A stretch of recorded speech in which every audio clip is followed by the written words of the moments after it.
ઘરના દરવાજા ઉપર જ લખી નાખ્યું હોય, રજા વગર કોઈ અંદર પ્રવેશ કરવો નહીં. ઠાકોરજીને આવવાનું મન થાય ને તો ઠાકોરજી વાંચીને પાછા જતા રહે.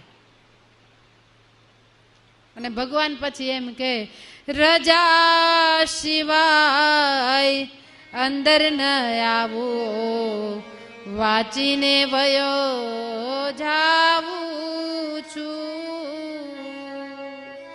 ભગવાન કે હું વાંચીને પાછો વયો જાઉં.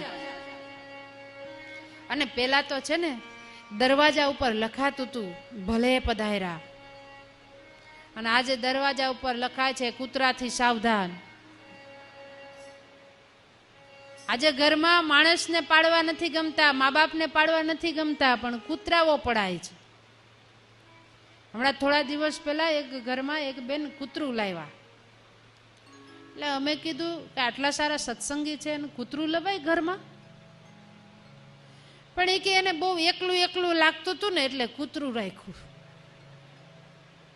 અલા, તમને માણસ જોડે નથી ભાવતું, કૂતરા જોડે ભાવે?